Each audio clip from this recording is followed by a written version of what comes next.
everybody. Welcome back to After the Scales podcast, episode 7, with today's special guest, dirt late model driver Matthew Taylor, driver the number 38T. He drives a 602 late model, 604 late model, and is now getting the super late models. Matthew, thanks for coming on our podcast today.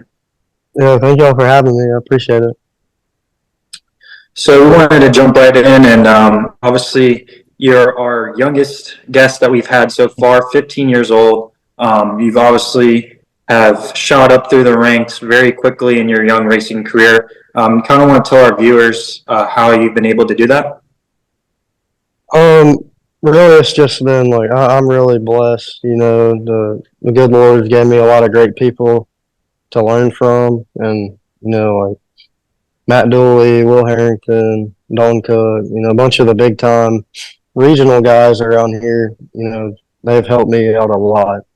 So it's just been help from a bunch of people, and everything just kind of falling into, how we wanted to go here, and it's all turned out right.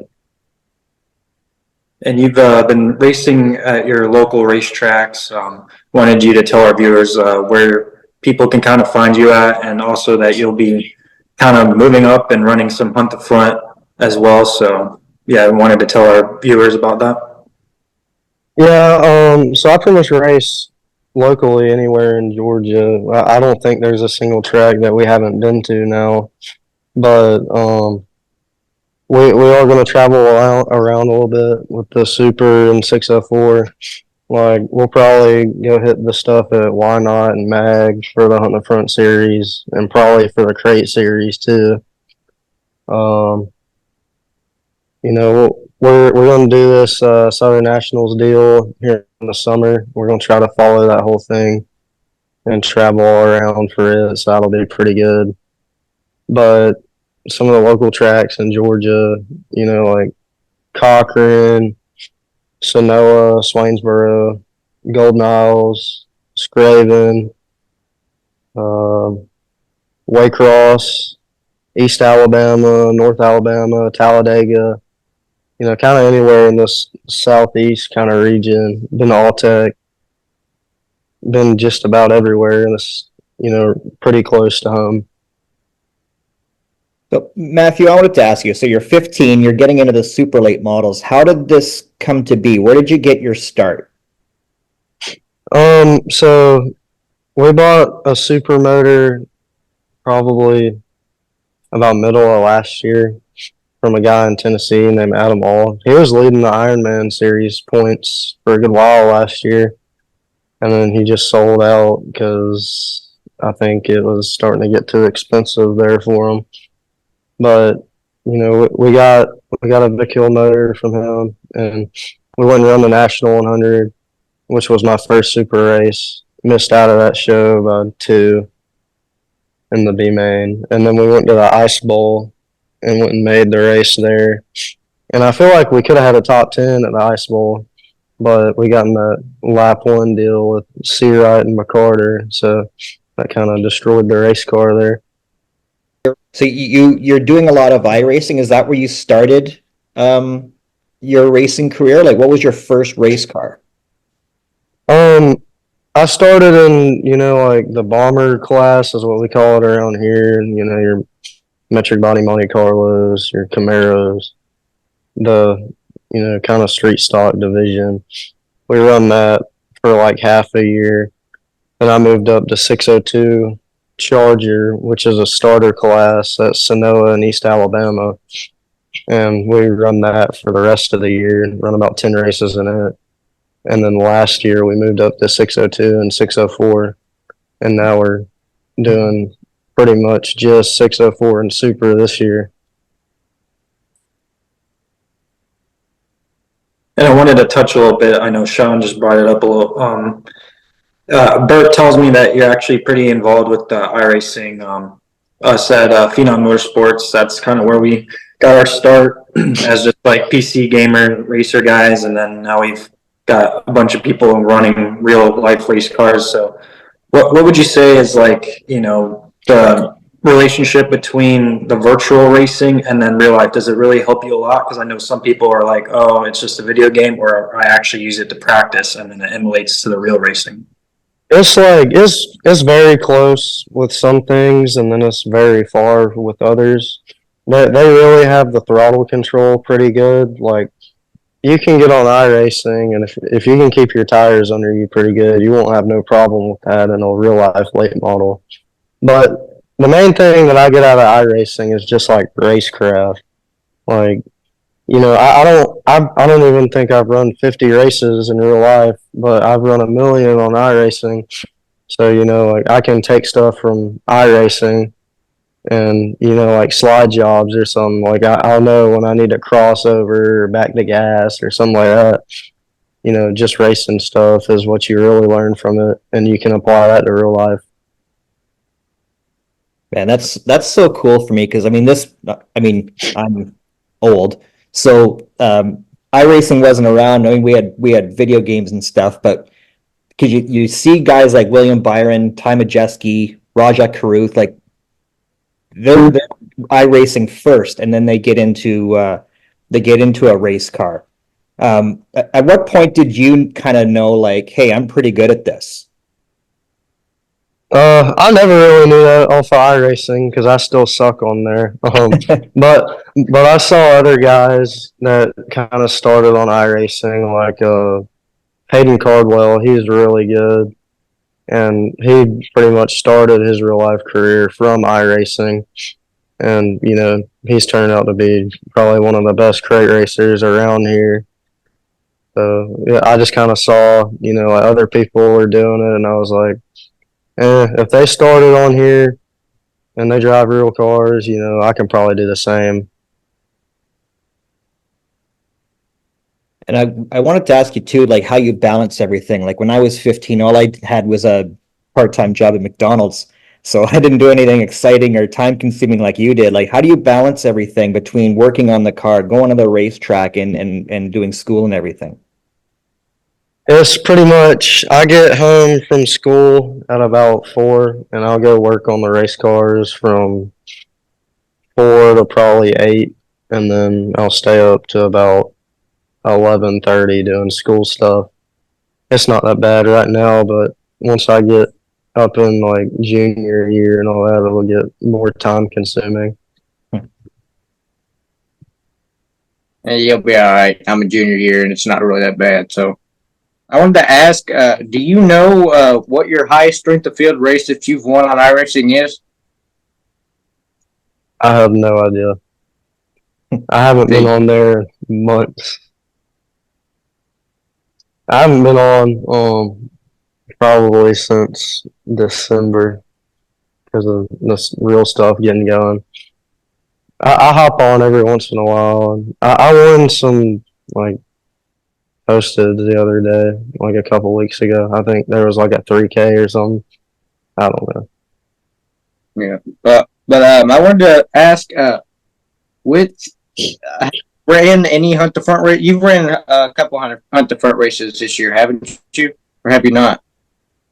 No, we didn't. We ended up not going to Talladega because it got rained out for practice and the Friday night show. So it would just be hard for us to go up there one night and get anything out of it. But the National 100 last year was a hunt the front sanction race. So if you want to count that, that was a hunt the front race. And basically, just overall, are there any drivers that you have like a perfect bond with, like that you absolutely trust on the track? Really, any of them, like any of the super guys, like you'll see on TV, they seem to run over each other a lot, but it's not that bad. Like everyone has a bunch of respect for everyone. It's like we're all family when it comes to it. So I trust every single one of them when I'm racing them.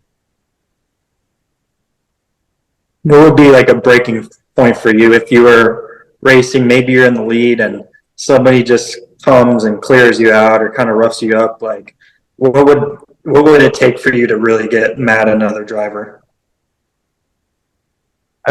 I don't really know. It's like hard to kind of base off of that because I have been used up, my good bit here, but I've never really done nothing back to anyone. I always say I'm going to, but I never do. That's just not really the way I am. Like there's no point in going and tearing up your stuff just because you're mad at someone. I'd rather go out and run them the next week. Yeah, because with your age, I mean, obviously 15 years old, and you guys, got people going against you that are 30, 40, even 50 years old sometimes. There's a lot of experience on the track. So even getting that like respect from the other drivers at a young age is a great thing for you to have. So, yeah, we're definitely all excited to kind of see where all your upcoming races are going to take you. It's been pretty cool. Every person that we've kind of had on our podcast, we end up getting like big fans of them afterwards and kind of keeping up. So we're definitely excited to see where you take that. Yeah, I should have a schedule here soon if I can ever get my website going. So I might piece something together here for everyone to see. Speaking, kind of going off of what Jacob was going there, where do you want to see yourself? Like you're getting some really good experience against really great competitors this year. Where do you want to be like next year or the year after? Like what's your kind of 3 year goal? Really just, like this year I'm wanting to get, a good 5, 8 crate wins, local or big, it don't really matter. And then just kind of work on my super stuff once we get the crate pretty good and really just focus on it. Like, I'm pretty sure we're going to run Hunt the Front in 2025. So that'd be cool to pick up the rookie deal for that. And I don't really know where we're going from there. In 26 and 27, we'll just kind of see how everything plays out. But we just kind of do it one race at a time, and. My buddy Timmy Belong in the Instagram chat said you should come to Highland for the Summer Nationals race. I don't know where that's at, but maybe. So Yeah, that Summer Nationals is a pretty cool deal too. I would like to go run some of that stuff in a couple of years because those Midwest tracks, like all around there, those are some really good racetracks. We don't necessarily have the best stuff to race on here in the South. That's kind of like what Ashton Winger always talks about. Like he's raced Bobby Pierce more than he has Brandon Overton. And that's why I feel like he's one of the better guys in the South because you go run those places and it's just like the tracks are just so much better. And you like really learn how the race car works on those racetracks. yeah, and I want to put you on the spot. So down there in the Georgia area is some of the toughest racing. You've got some of the toughest fields of cars, and it's just it's not like Kentucky or Illinois or anything like that. It's considered one of the toughest places to race. So if you race somewhere else, like say you went up to Kentucky or maybe even Tennessee, do you think you do a lot better than you do down in Georgia? It's kind of hard to tell because like all them guys are like everyone's good. Don't get me wrong. Like we just have a lot more good here in Georgia, Florida, but like still like that Tennessee area is really tough, and part of Kentucky is too. Like everyone, especially in the crate division, like everyone's good. Same thing in the super, but I feel like Tennessee and Kentucky there are less competitive cars, so it might be a little bit easier to get some better runs going. Some places around there. But the main thing about the South is it's like everyone has really nice equipment, and that's what makes it so hard. Because like you can barely get to a racetrack nowadays, and people don't have brand new Longhorn R1s and 602. So it's just tough. And speaking of equipment, obviously you're in your race shop right now. Could you kind of give our viewers a little sneak peek of some of the cars behind you? Yeah, so this is my 22 XR1 that we got from Will Harrington last year. And we went and picked this car up this year from Minnesota. This is our supercar, and it's a 17 XR1. And that 17 car is really better than the other one, I feel like. But they're they both got nice stuff on them. And we got the two Scorpions too that are really nice. I have a bunch of respect for Jimmy Thomas and all those guys in East Alabama that build those cars. They're really tough. We're gonna go get the newer one clipped here soon and start running it in 602 again. So that'll be pretty fun just to go mess around locally some. And Go ahead. so, speaking of 602, didn't you say your girlfriend was going to be racing a 602? Yeah, at some point. I don't really know when. And do you think she'd beat you on the track, or? I hope not. Is there anything this is the first year you've been in the super. Is there anything you have to do behind the wheel, like to adjust between the crate and the super? Like anything you've noticed? Mainly just like your timing, like your quarter entry, like in the super stuff, you're going probably 20, 30 miles an hour faster at the end of the straightaway than you are in a crate. So you got to kind of dial your timing back in the crate car to super. You just got to be a little bit quicker up on the wheel in the super. That's the main thing that I've learned from it. But like the throttle control and all that, that's the same really. It's the same. It's still a late model at the end of the day. So before we get into our Victory Fuel segment, Matthew, did you want to tell our viewers some of your sponsors and partners that you have that help you get to the track? Yeah, so TNT Utilities and Grading, Mom and Dad, none of this would be possible without them. LeClay Construction, Eula Grading, Donnie Moore, Moore Fabrication, he's helped us out a lot. MD Performance, Matt Dooley, he's helped out a lot. Hook and Haul Trailers, they've helped out. Truck Babe Apparel. Let me think. Brandon McDaniel Racing. Brandon's probably been the most help out of all of them. Me and him's really good friends, and he's the one that really taught me how to drive when I started. And that should be about it.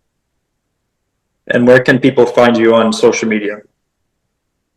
I got a racing page on Facebook. It's Matthew Taylor Racing, and I got Instagram.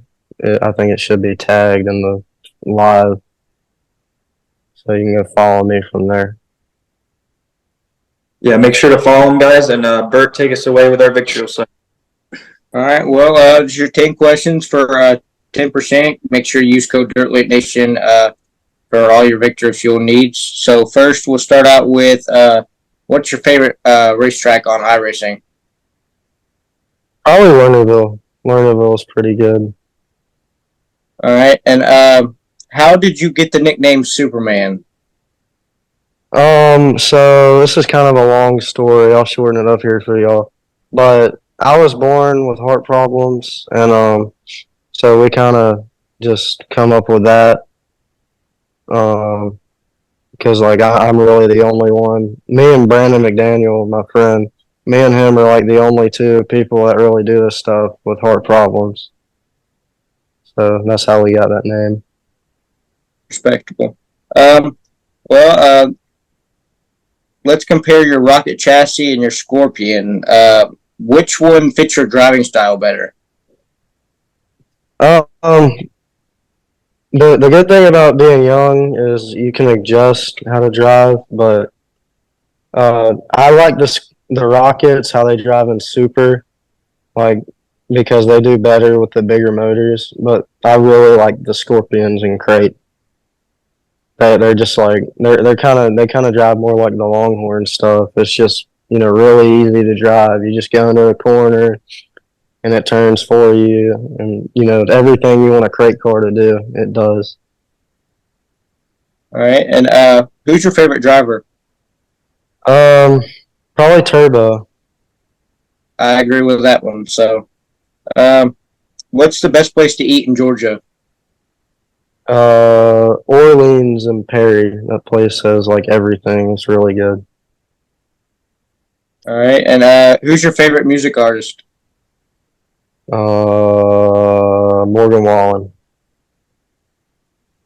Yeah, well, luckily here we got an off-brand Morgan Wallen in here, so make sure you get half of the way out. Good choice. Would you rather rip the top or roll around the bottom on a bull ring? It really depends. I've done both. It just wherever other race cars aren't. All right, what's your favorite real-life track? Talladega. What's your favorite movie? Cars 1. Have you ever lost to the scales? No. That's good. That's good to know.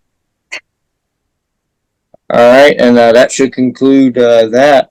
We appreciate Matthew for being on our podcast today. Make sure to give him a follow on social media. Also, you can stay up to date with our social medias. I'm Jacob Dove from Phenom Motorsports, along with Robert Clements from Dirt Late Nation and Shaun Blight from Canadian Racing Tours. Matthew, thanks again for being on our podcast today. Yeah, thank y'all. Yeah, thanks a lot, man. All right, thanks again to Matthew. Make sure to check out our episode up on our After the Scales YouTube. We wanted to give a quick recap of some racing over the weekend. Last night there was a crazy race at Red Dirt Raceway in Oklahoma. Clarkson and Marshall boys brought it home 1-2 with Corey Day going back-to-back, repping the Driven to Save Lives paint scheme, and Tyler Corney with Team NOS. And then Shaun, did you want to update everyone where you're going to be coming up on your schedule? Yes, I'm going to be locally, Merrittville Speedway, this Saturday for the opening of the 360 Sprint Car Series here. And then next weekend, I'm going to be at Williams Grove on Friday night, and then Port Royal on Saturday and Sunday. Saturday for the Keith Kaufman Classic, and then Sunday for the Lucas Oil Late Model Series. So I'm my first time seeing them at Port Royal, so that's going to be awesome. And that I watched the High Limit Series is getting really good. Like Jacob, I don't know if you've noticed, like Jacob Allen seems to be on another planet this year compared to where he's been. And he's not putting up with anybody's crap anymore. He got into it with Brent Marks last night. He got into it with Gio Scelzi a couple of weeks ago. Like, I love this new Jacob Allen. I love the guy, and it's just he seems to be driving with a lot of confidence now. And then Enrico and Larson getting into it last night. The racing's been phenomenal. Yeah, and I don't think people realized after the race, Rico was getting into the back of Larson's tail tank when they got off the track, and I don't know if any words were exchanged afterwards, but yeah, it was definitely getting really spicy last night. Jacob Allen's sitting like 5th in the points now. I think he's doing great and better competition, in my opinion, than he was with the Outlaws. So yeah, High Limit's been really exciting, and then we had the MLRA last weekend at Lucas Oil with Davenport going back to back. Bert, did you want to kind of talk about the dirt late model side? Well, first off, Tanner English made the stupidest move in his career. He went from Viper Motorsports to Coltman Farms Racing, where Ethan Dotson once was. So, I don't know, not much else to say about it. I mean, he's from Kentucky, where I'm from, obviously, but I don't know. I don't like it. He should have stayed until he got something else going. But you've got that, and Bobby Pierce annihilated the field at Farmer City. I think it was like a 9-second win. Kind of hard to believe that he wasn't doping tires, honestly. But even if he wasn't, he's still been fast at that track. That was his first ever Outlaws win at that track just a couple of years ago. So you can see that Nick Hoffman won the first night. So other than that, it's just been kind of smooth sailing. And that Nick Hoffman win was unreal because he won the race like basically on his side. Like that was, if you're not into dirt late model racing or you're getting into it like me, like it's nights like that'll get you hooked because that was a fantastic finish. And then yeah, the next night not so much, but that's gonna happen. But yeah, it's awesome to see Nick Hoffman pull out a big win. And Bert, kind of tell us for Dirt Late Nation what you got going on with some photography news. Well, I've got Jimmy Pittman on board now. I've also got Timmy B. Long. He's mostly at Highland, but I see a lot of Dirtman in him. As Dirtman shot his final race at Farmer City, and it happened to be Timmy's first race ever for the World of Outlaws. So I've started a new era, and then I also got Shaun. Shaun's going to shoot select races for me, which I'm very excited for that because he's already got the experience. So, yeah, and hopefully I'll be able to make it to Ponderosa Friday. Awesome. And for that Motorsports, our Tuesday night iRacing event for the Florida iRacing Micro Series was postponed. So we'll be updating all the league drivers on when that race will be made up. And yeah, not much racing going down in Florida. So just be streaming on Flow Racing. Been watching 4 or 5 races a night on Saturday. So it's been a lot of really good racing overall, and sprint cars, late models, these asphalt late models, even the midgets are really exciting. So definitely a lot of great racing coming up. So yeah, make sure to like our video and subscribe to our After the Scales channel. And we appreciate everyone for watching this episode, and we'll see you in the next one.